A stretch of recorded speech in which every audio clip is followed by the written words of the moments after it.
Okay, let's go back to the very beginning. Not getting Haaland. How disappointed were you? So basically, put yourself at that moment in time. So this is Lukaku's not even a dream right now. So it was about Haaland. What do these guys want? What do these guys want? So when Haaland was obviously a no-go, where you're like, oh, damn it. So close. And where you like, okay, what do you want? 130, 140? Fine. Or where you're like, all right, it's cool. I think I was in the same boat as most Chelsea fans, which is, I think the boat's an important word here. I just felt like, damn, like, we've just won the Champions League. And obviously last time we did that, we signed Eden Hazard as one of the top talents in the world at the time, top young up-and-coming players. And I felt like when you win the Champions League, you need to make those statement signings that go along with it to say, you know, that wasn't just a flash in the pan, we're here to stay, we want to defend our title, we want to go for league titles. Yeah. And just ultimately just make that sort of like statement on European football to say that we're one of the elites now. And Haaland was that guy in the market. I mean, at the time, obviously, the way it panned out, there were so many guys on the market that were big signings, but at the time, it seemed like Haaland was the major move for anyone who wants to get an up-and-coming striker, like a big striker who's going to do the business right now. Even though he's young, he's able to do the business right now. Yes, people want to maybe say the Bundesliga isn't the highest level and whatnot, but he's done it in the Champions League. He was just awarded Champions League Player of the Year for strikers.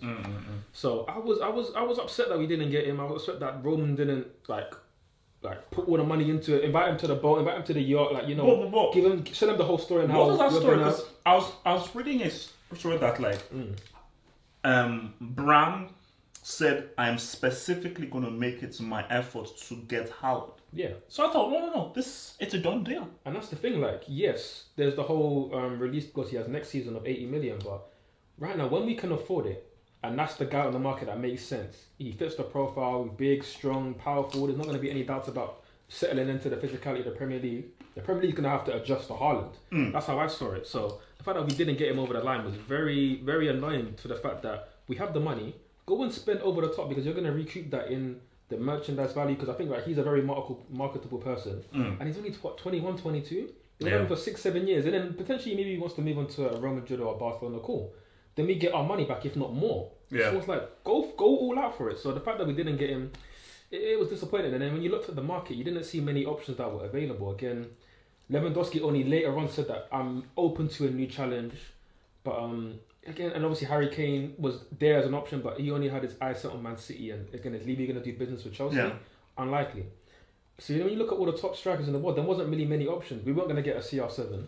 And then Lukaku came out earlier in the window and said that I'm happy at Inter, I want to stay.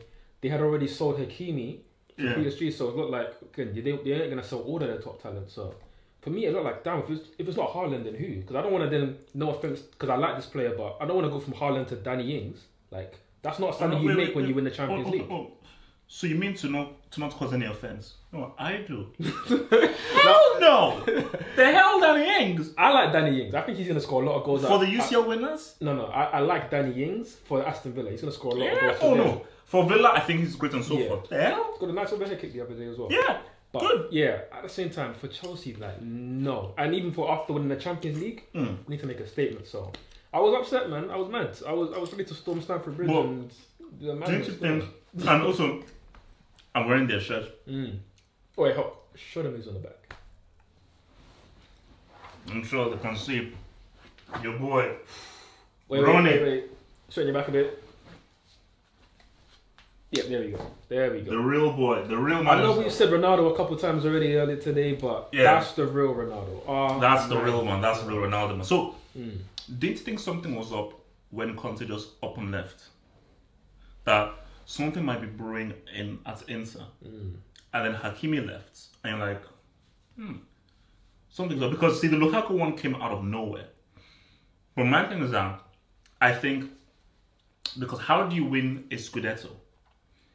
And then so soon after your manager leaves?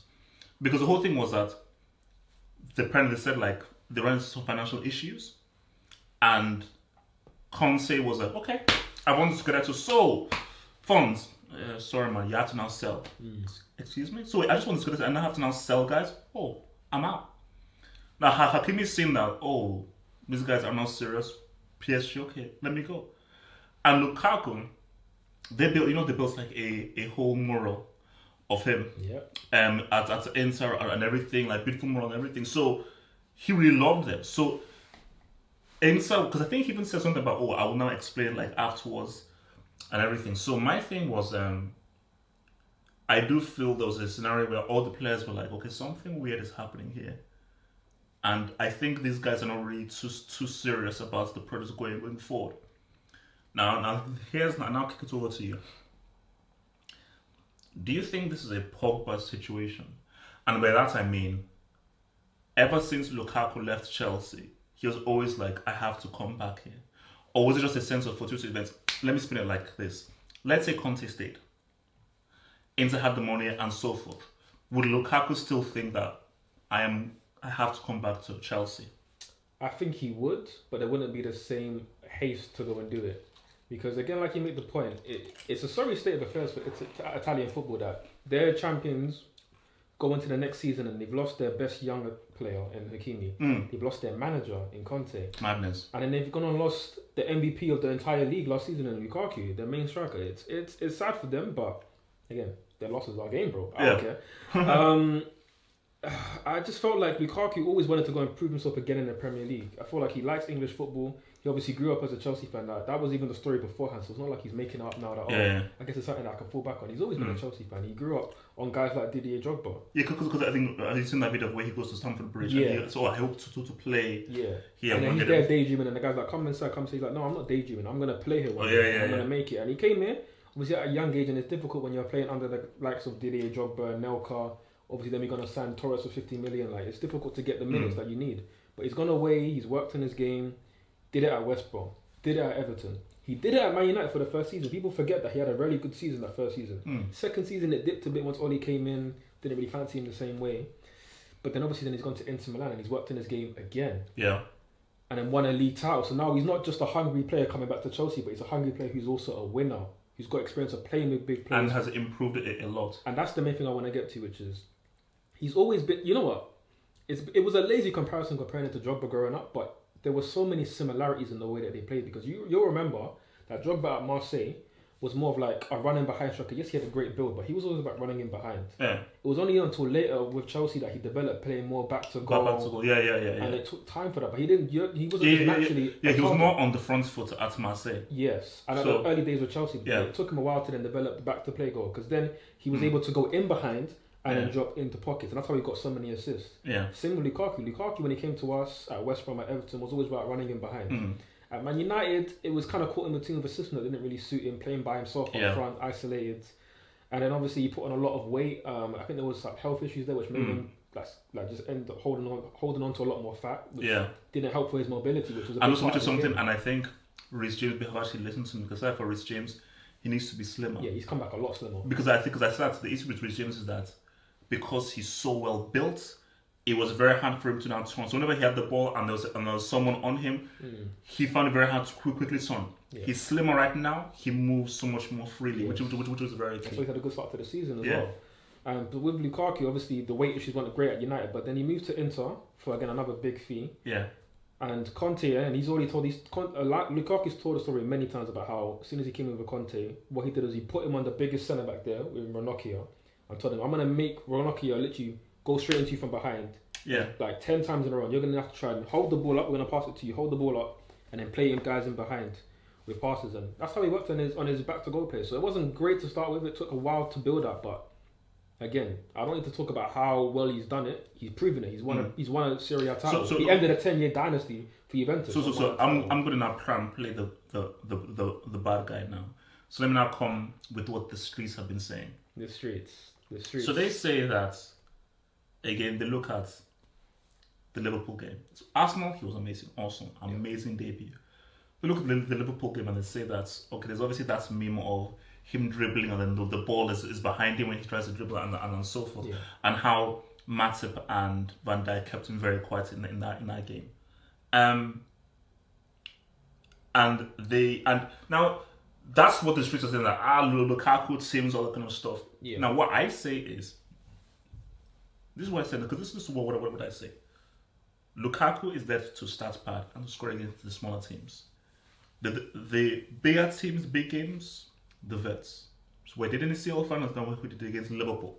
So Lukaku is here to now be what will help Chelsea win the league. These guys cannot really win a UCL because they are big game players all around. Yeah. But a league is different. It's about consistency and repetition.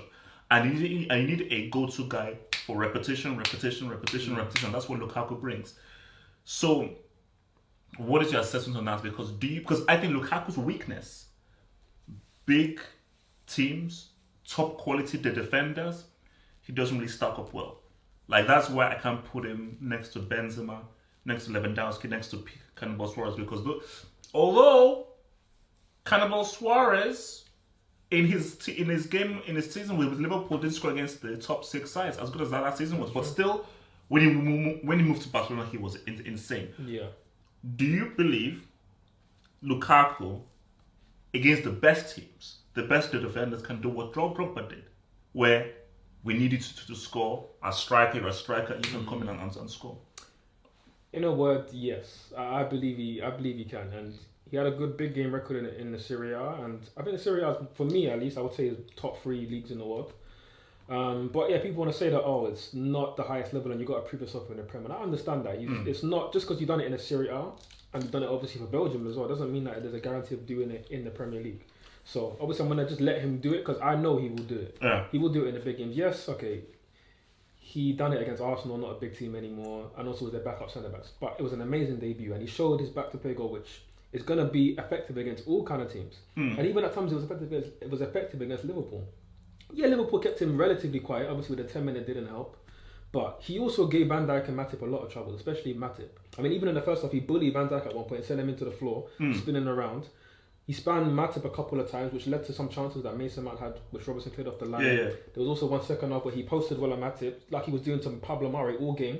Posted on him, then played in Kovacic, and it was a good chance, but because it's Kovacic... And there's one when he basically spawned Matip in that first half, where he let him in, and then Matip go bam, pulls it by him. No, look. Yeah, he can do that, and he can do that against the best players. Yes, he's more of like a flat track bully in a sense, and I think that's where, again, that's where he's really been bought, because Werner wasn't doing it in those small games, same as Havertz, same as everybody else. Lukaku's going to be big in those games, and those games ultimately are what win you the title. But to say that he's not going to do it in big games, that's what the streets are saying. We know the streets are mainly Man United fans who are salty. We know that. Yeah, it's salty. No, because I think it just shows that people don't watch the Serie A. Yeah, and this is always my issue whenever I talk with Premier League fans. But people seem to think that like Lukaku went from Man United, maybe did like a whole thing in being a DJ or a cabaret dancer, and now has come back to play for Chelsea. Like, I won't lie, the memes are great. The memes are great, memes are funny. And no, there's one mess up because basically there's this guy. Did you know? You watched the Hangouts, obviously. Yeah. You know YSK Jackson? Yeah. On hand? Oh god. He has basically he's the worst. YSK Jackson, you're a really loser. Basically, he has this avatar of basically Lukaku, and instead of Lukaku's head, it's a Timberland boot. You're like YSK, you're sick, man. No. But my thing though is, let's see how the season plays out, because my thing is that Chelsea needed a Lukaku. You do. Because it transforms the entire team. And my thing is that you can't judge Lukaku by 11 against 10. 11 against 11 at Anfield against Liverpool, that's hard enough. Yeah. 11 against 10, oh my gosh, that's even super hard. He competed well, and like, let's not get it twisted. He started off against Arsenal, cool. Yeah, if Kovacic knew how to finish, as an assist, and then people are talking about it completely differently. Yeah. Completely differently, but again, he went from Arsenal, the holding and Murray, their backup centre-backs, to, for me, the best back partnership, the best duo in the league, in Matip and Van Dijk. Yeah. That's the best partnership. And he coped well. Yeah, you can maybe see that they kept him relatively quiet. Obviously, with 10 men, what can you really do? Yeah. But he had good moments in there. He held the ball up well. And that's what he's going to offer to this Chelsea team. Like, we can play more direct into him. Whereas before, with just Werner, we can maybe play into the channels. But if that space isn't there, then you can't really play into his feet. Because, again, that's a player with a terrible touch. With Lukaku, yeah, maybe every now and then he's going to have a bad touch. But I can accept it from a target man striker. We had Drogba at times whose touch wasn't always perfect. Diego Costa, exactly the same thing. You United fans, you're going to see Ronaldo trip over the ball a lot of times. A lot of times this season.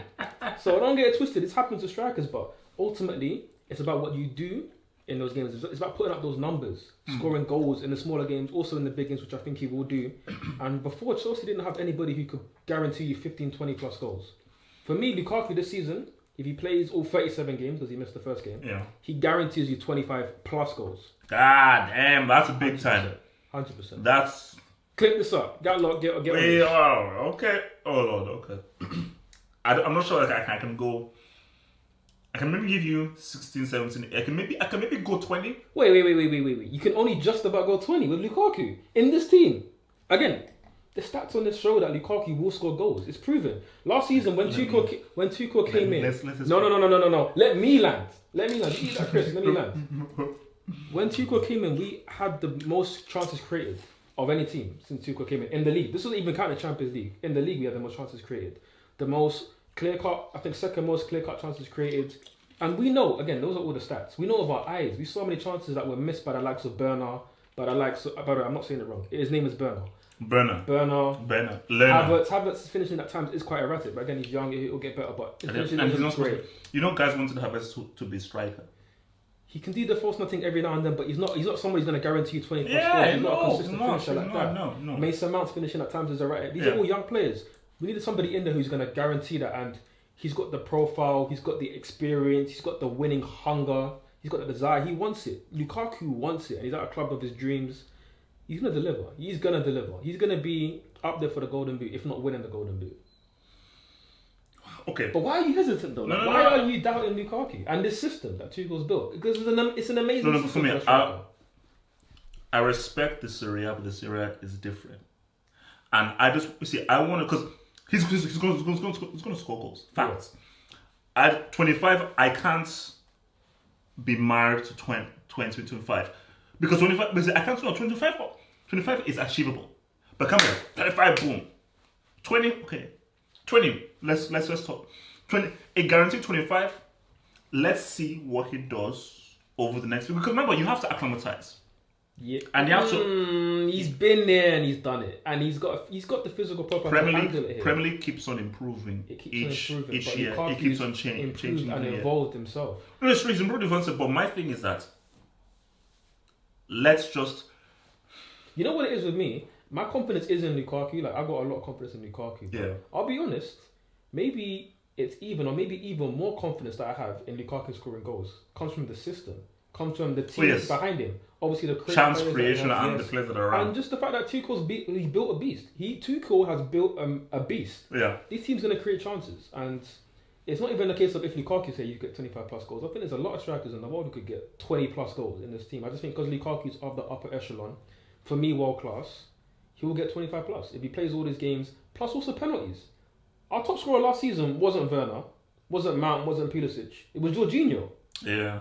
And he didn't score any goals in open play. All his goals were from penalties. So I mean, Kunde and Zouma. Football is unfortunate, man, because you can just see how much people love Zouma. This is different because, like, you know, back in the 90s or the 2000s, we didn't have Instagram, we didn't have Twitter. But now we do. We can see what the players are like behind. And you could just tell that Zouma is very popular in that dressing room.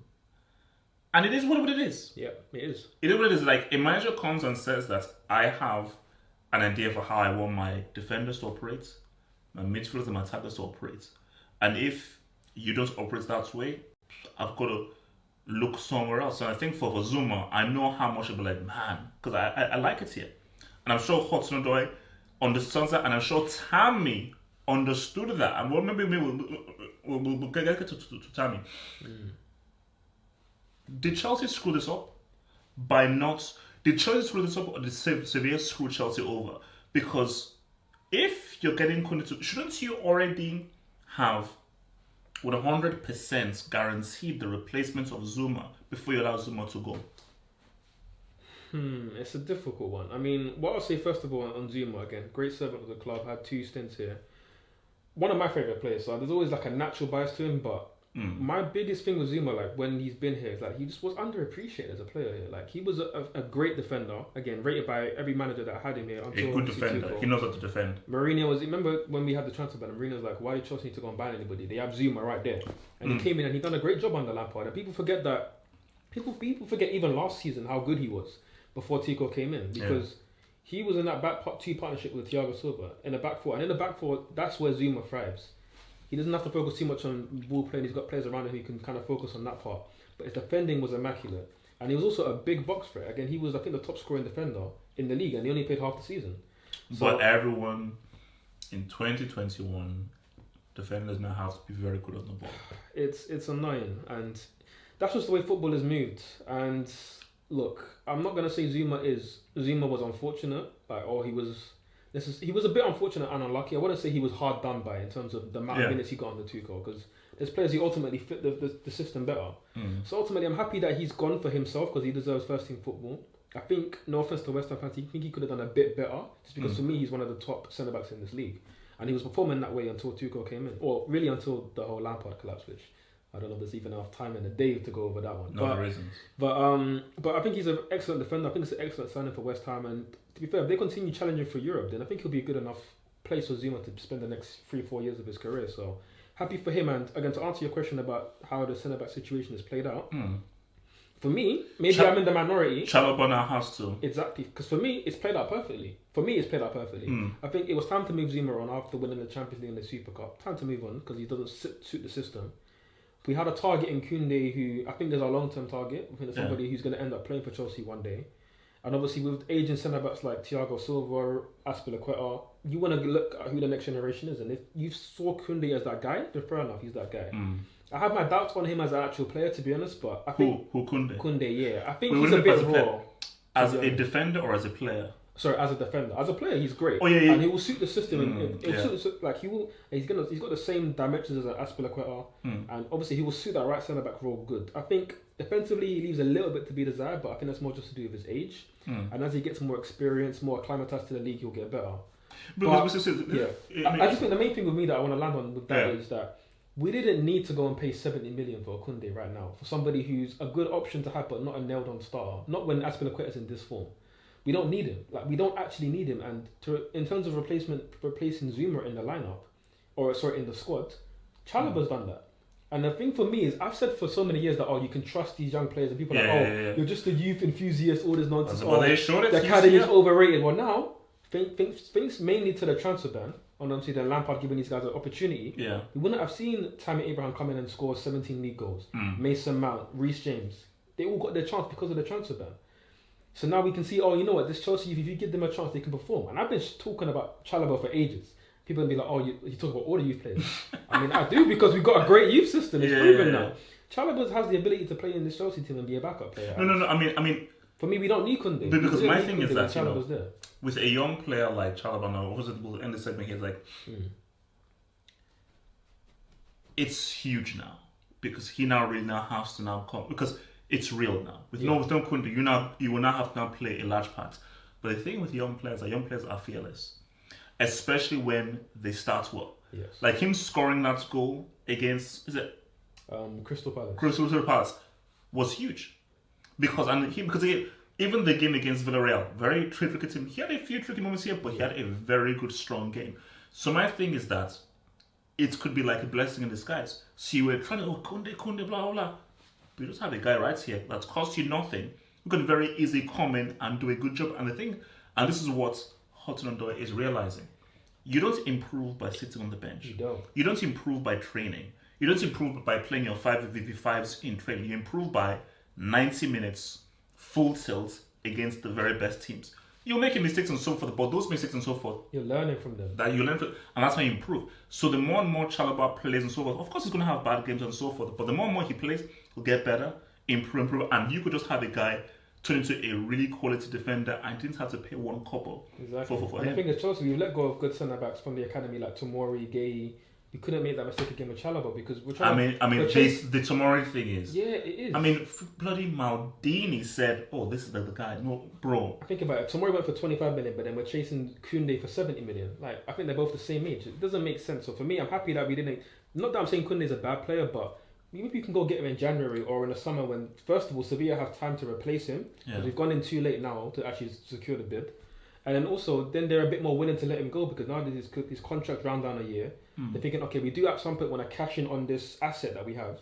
So then they'll be more willing to actually negotiate with us and then we can get a fairer deal, which is maybe in the region of like 40, 50 million. Not 70 million or even higher than the release clause of like 8 million, which is being touted in the last week. So for me, the centre-back situation, I'm happy with that as a Chelsea fan. I think there's other areas that we could have improved in midfield. Yeah. Although we did get the signing of Saul, which we'll talk about. Yeah. But overall, I'm happy with the centre-back situation. Obviously, happy for Zouma. He's moved and now he's going to be playing first-team football. Yeah, like, I think obviously you I'm always... confident in Chalobah.